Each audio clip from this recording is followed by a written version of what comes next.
Subversivos. Alejandro Fonseca, desde Madrid.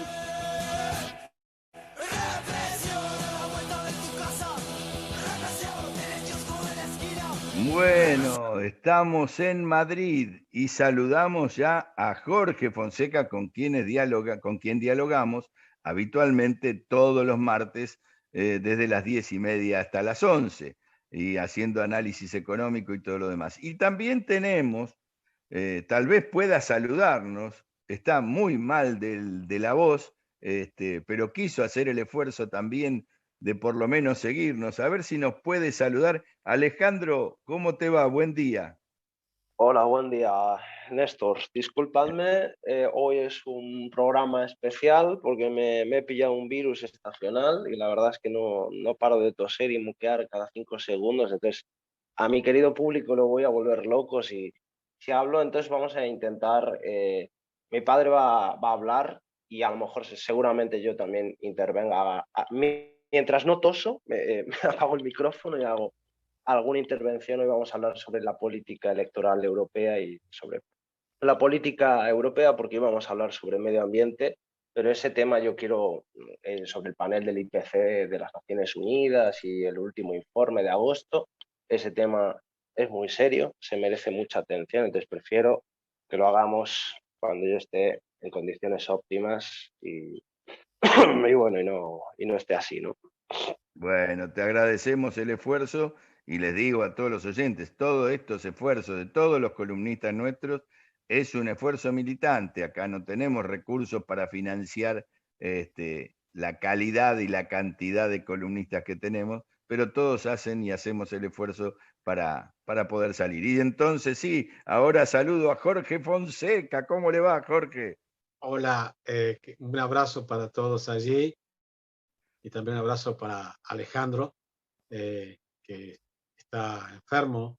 Y bueno, la verdad que desde ayer sé que estaba mal y que no podía intervenir. Por eso pensamos en esta manera de cubrir esta parte, porque en principio, efectivamente, como él comentó, él me había dicho que iba a tratar la emergencia ambiental capitalista, en el sentido que así lo había planteado, de hablar de cuál es la situación concretamente en relación con Europa, o sea, cómo se enfrenta Europa, cómo se plantea Europa la crisis y cuál es su posición de cara a la emergencia y en todo caso a la reunión de Glasgow, ¿no?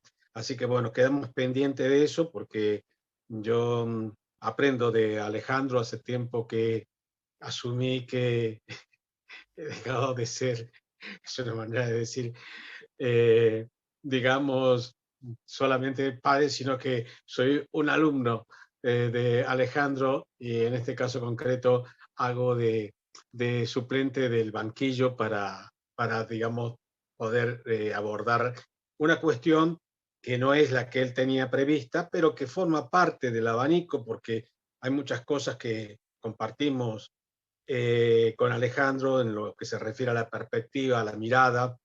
De hecho, la reflejamos en buena medida en un artículo que escribimos juntos, que se llama Crisis civilizatoria, internacionalismo o extinción, que publicamos en Página 2 y en Público, en donde reflejamos esa visión, digamos, holística de la situación en la que atravesamos y que lo que planteábamos era que la crisis civilizatoria en realidad es una crisis, y así la denominamos como crisis civilizatoria, porque es una crisis que trasciende al propio capitalismo, porque en realidad lo que está en crisis es la civilización que se desarrolló a partir de la Mesopotamia para aquí, y porque ha estado caracterizada precisamente por ser siempre una civilización basada en clases sociales, es decir, en concretamente una clase que se ha apropiado de los bienes comunes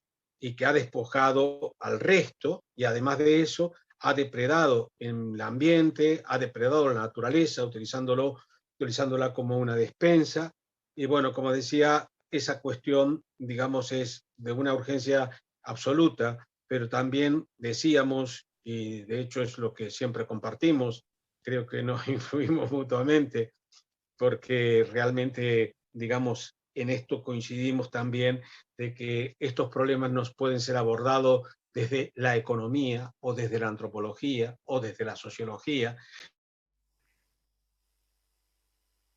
Hola, Fonseca Jorge. Ahí está. Siempre Se te goles. silenció el micrófono, Jorge, en un Sí, ratito, en un momentito. es que sí, perdón, fue un corte porque entró una llamada. Perfecto, no hay Y problema. entonces que estoy conectado con el móvil.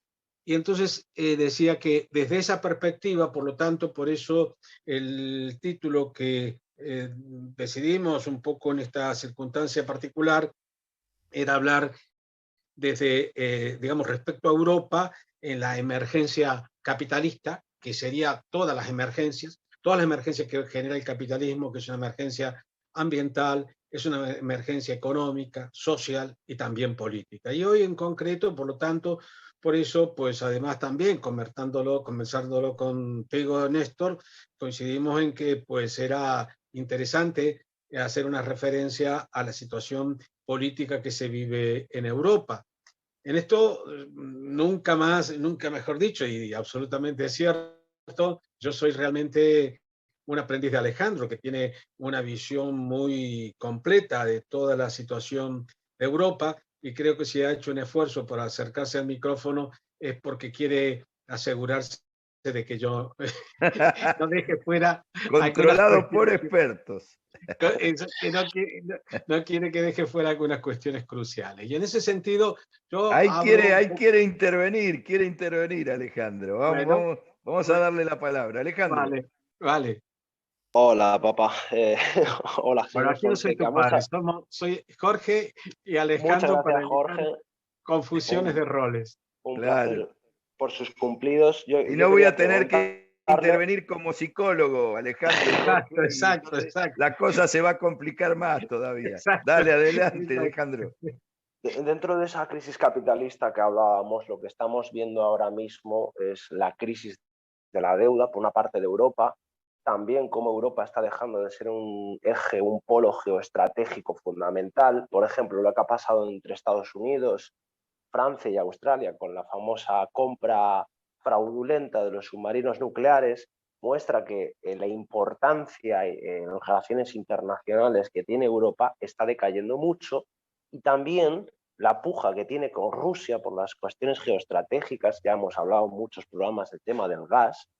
Vemos que este invierno va a ser muy caliente. Los precios del gas están desorbitados.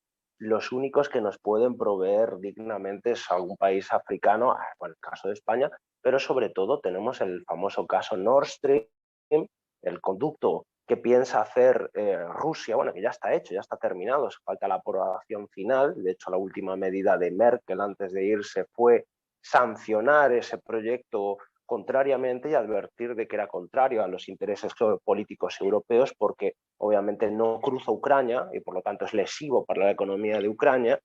Entonces, por una parte debemos diferenciar lo que está pasando en Europa occidental con Europa oriental, porque mientras que en oriental estamos teniendo grandes conflictos geopolíticos que auguran una futura guerra capitalista en la propia Europa, algo que hace mucho que no pasa.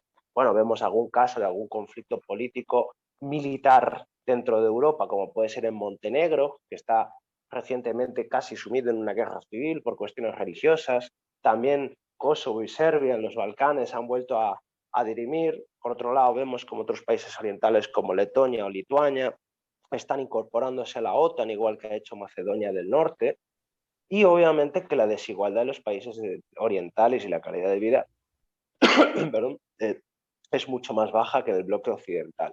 Pero por otra parte, en el bloque occidental, tanto a nivel politológico como a nivel electoral, lo que estamos viendo es que tenemos un escenario complejo, mientras que en países como Italia, por ejemplo, Fratelli d'Italia, que son una agrupación fascista, que más derechista todavía que Liga Norte o que el Movimiento 5 Estrellas, que recordemos que es un movimiento que viene de bases fascistas, de la organización Casa Pound, ahora mismo es la fuerza más votada en Italia, y hace unos días protagonizaron un asalto a un sindicato de carácter socialista que saltó a todos los medios europeos de manera alarmante. Nos recordaba aquellos asaltos fascistas de los años 30 a los sindicatos. Por otro caso, tenemos el desafío de Polonia a la Unión Europea. También ahí estamos justamente en lo que se llamaba el eje de Maverick, el punto geopolítico más importante de Europa, que es Polonia, porque es donde transita Oriente y Occidente. Y este país ya no quiere reconocer la jurisdicción legal europea y dice un fallo de una jueza polaca que la legislación europea está vulnerando la Constitución polaca. Y aunque obviamente esto es un carácter reaccionario y han salido también manifestaciones en Polonia a pedir que somos Europa, que estos son los euroescépticos, que son los reaccionarios, debemos considerarlo algo positivo, más después del Brexit y los conflictos que sigue habiendo, porque plantea ya la desintegración de la Unión Europea. Si un país tan importante como es Polonia se saliese de la Unión Europea, podemos hablar ya de que estaríamos hablando de varios países que se propondrían salir en bloque directamente, aunque fuesen pequeños países como pudiese ser Hungría, donde también tenemos elecciones legislativas y donde también está habiendo un fuerte choque entre los capitalistas europeístas y los nacionalistas autóctonos, y estamos viendo una fuerte campaña de la oposición por desbancar a Orbán. Y también vemos que en Francia, por ejemplo, Jean-Marie Le Pen no consiguió el éxito que esperaba en las municipales, y afortunadamente hemos visto cómo en Alemania los verdes han quedado como, no me recuerdo si segunda o tercera fuerza política, lo cual va a forzar ya sea el CDU o el otro partido grande alemán hagan un pacto, una coalición importante, y Alternativa por Alemania quedó muy atrás, afortunadamente. Pero eso no significa que no haya una incubación fascista larvada en las instituciones, en los ejércitos de toda Europa. Recordemos que solamente hace unos años se desbarató un intento de atentado en Alemania para matar a todos los líderes de la izquierda en un solo lugar a través de una bomba, y en ese complot participaban altos jefes del ejército alemán que eran de ultraderecha y estaban asociados a asociaciones sectarias, ilegales, como puede ser, por ejemplo, el Yunque en España. O sea, no estaban ligadas al Yunque, pero quiero decir que eran del mismo carácter, ¿no? Entonces, Jorge os va a también comentar el tema del gas, porque sé que él también lo estuvo viendo, y creo que él tiene algo que decir, ¿verdad? Sí, bueno, simplemente añadir a esa perspectiva el hecho de que lo que mencionabas, pero que de alguna manera, digamos, está todavía en proceso, ¿no? En el sentido de las emergencias de los partidos de ultraderecha, como Vox, Alternativa por Alemania, antes Salvini, pero que, como ha señalado, resulta que ahora están teniendo, digamos, estos partidos que son abiertamente neoliberal fascistas, están teniendo, digamos, tratando de acomodarse al sistema, tratando de parecer como, digamos, formalmente respetuosos del orden parlamentario, aunque en lo sustancial reivindiquen posiciones abiertamente de ultraderecha, resulta que están teniendo ahora competencia por una extrema derecha. En el caso concreto de Francia, a Le Pen le ha salido el competidor Eric Zemmour, que es un ultraderechista, es de origen judío, pero creo que nacido, creo que en Argelia. Digo esto porque configura un poco una identidad curiosa, y resulta que, digamos, es abiertamente ultraderechista y reivindicador en el fondo del nazismo, porque reivindica a Pétain, el colaborador de Hitler, y en este sentido estamos viviendo un auge de esa extrema derecha con una radicalización, y ahí entronco con lo que decía Alejandro, en sentido rupturista de la Unión Europea, porque los que somos de izquierda criticamos desde el origen a esta Unión Europea que se construyó como una fortaleza neoliberal, neoliberal absolutamente, en defensa de los intereses de las grandes corporaciones. Pero que resulta que, si lo miramos, por un lado era funcional a las necesidades del capitalismo global, porque de alguna manera ataba a una serie de países en un orden democrático, porque Estados Unidos y el propio capitalismo en aquel momento necesitaba que Europa no volviera a caer en los conflictos bélicos que, digamos, destrozaron, entre comillas, al capitalismo, porque lo hicieron revivir en el siglo XX, pero destrozaron la sociedad, la economía.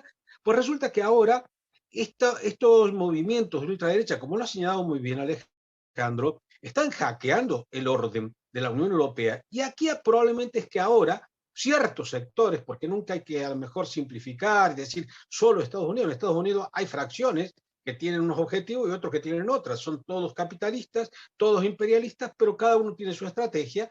Sin duda, hay algunos que pueden seguir, y creo que siguen reivindicando la necesidad de una Unión Europea, pero también, digamos, de los sectores más duros, del Pentágono, el trumpismo, que sigue ahí, están también buscando deteriorar, socavar a la Unión Europea, y en ese sentido, la posibilidad que señalaba Alejandro respecto a la situación en Polonia y a la situación en Hungría, que evidentemente puede romper a la Unión Europea por aquellos que se han incorporado más tarde, pero eso se rompió por un fundador que es Gran Bretaña, y en este sentido, de alguna manera, Estados Unidos avanzar más en ese territorio. De hecho, las posiciones de estos regímenes de ultraderecha europeo, pues tienen más afinidad con Estados Unidos que, digamos, por las posiciones, digamos, abiertamente derechistas de Trump antes, y en todo caso las del Pentágono siempre, que, digamos, tienen más afinidad con eso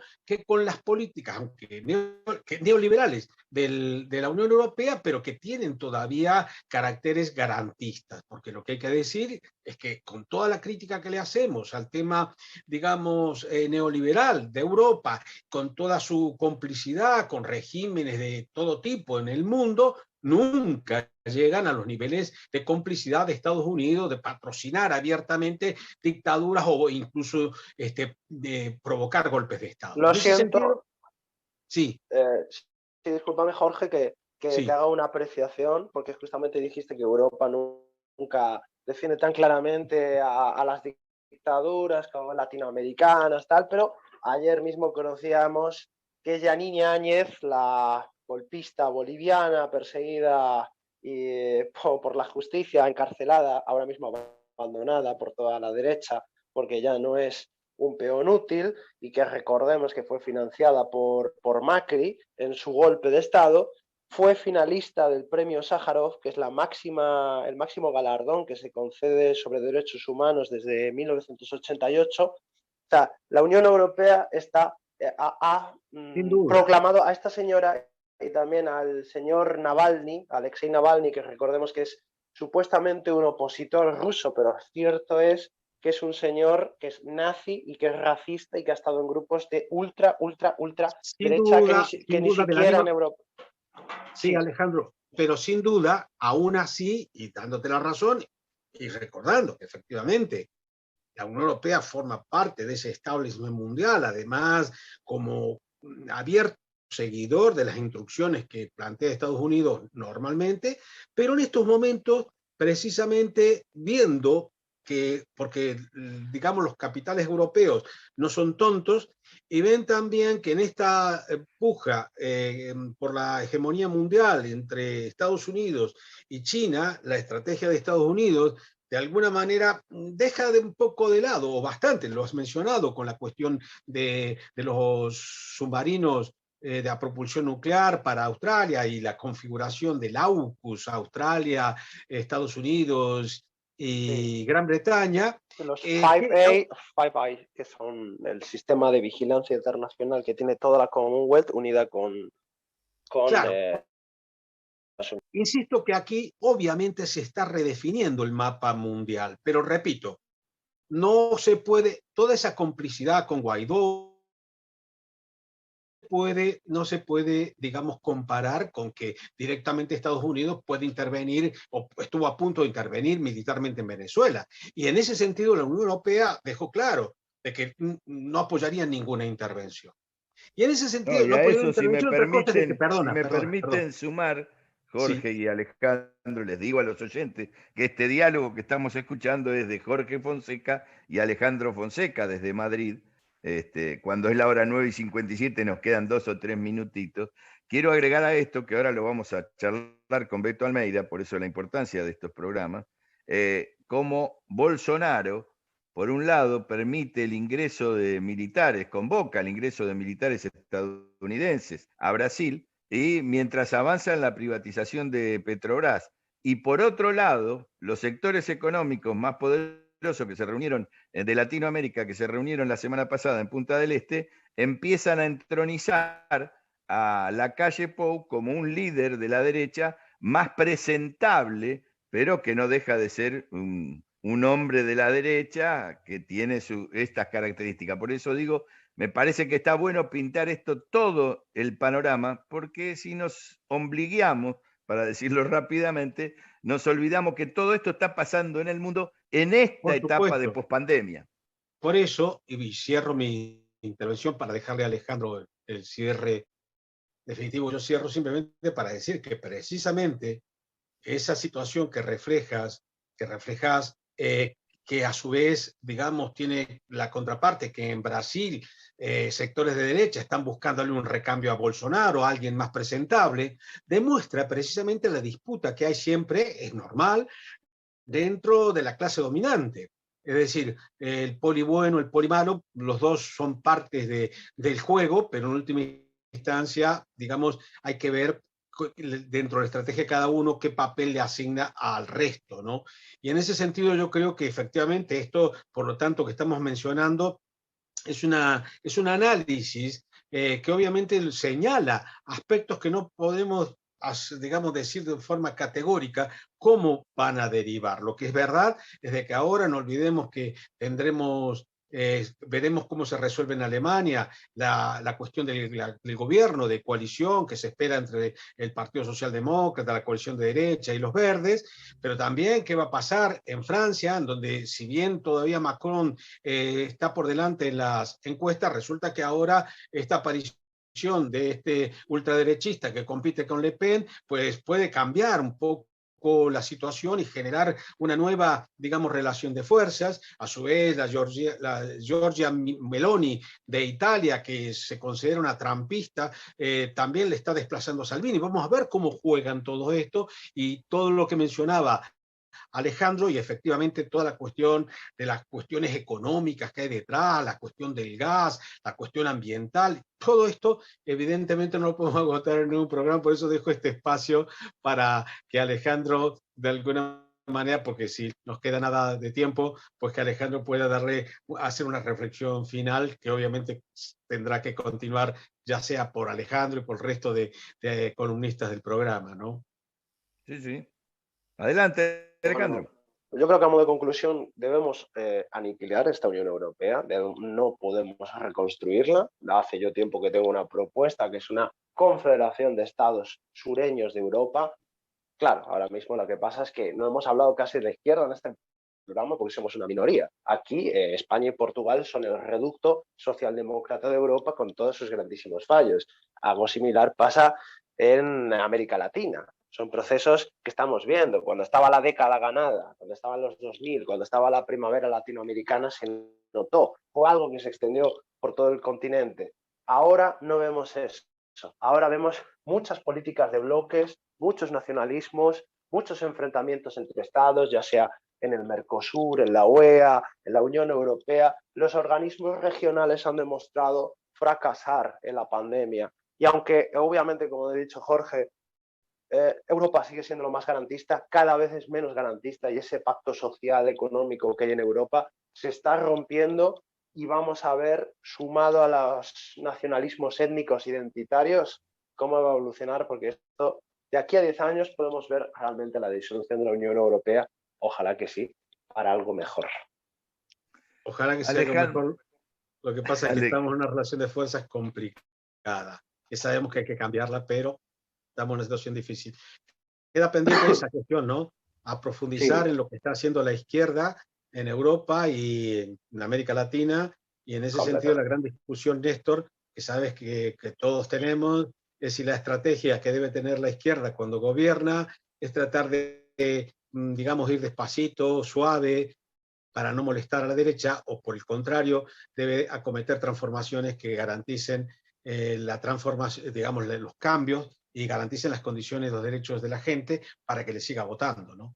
Ahí, Solo una No, apreciación. y en ese, si me permiten, en esa línea que vos tirás, y para no alejarnos de lo que está pasando y lo que va a pasar este fin de semana, en la Argentina todavía de manera amigable, y ojalá que sea así, los sectores más progresistas del Frente de Todos impulsaron un 17 de octubre de la mano de Bonafini, que finalmente hasta Alberto Fernández, Cristina Fernández, tuvieron que ampliar y abrir para que esto se lleve adelante, y el 17 de octubre calculo que va a ser una gran marcha, pero tiene que ver con esta disputa que vos decís, de aquellos que quieren trabajar sin movilizar, sin participación popular, arreglando con los poderosos, y por otro lado, los que planteamos, en este programa todos estamos adhiriendo y convocando al 17 de La Plata, sin enfrentar el 18 del sindicalismo. Por lo menos esta es mi posición, porque el 19 tenemos que encontrarnos todos para ver si podemos ganar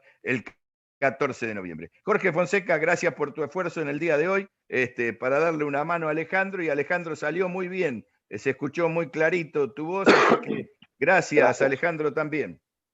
Gracias, Bueno, un abrazo, hasta la próxima semana. Un abrazo, Alejandro, y cuídate. Igual. Y un Creo abrazo que para todos allí. quedó lindo el crossover, ¿eh? Igual repetimos otra vez. Sí, es buenísimo poder tener estos diálogos. Un abrazo grande, nos vamos Un abrazo a la para tanda. Chao, Chau, chau. abrazo. Muchas gracias. Nos vamos a la Chao. tanda, Carlitos Di Mare.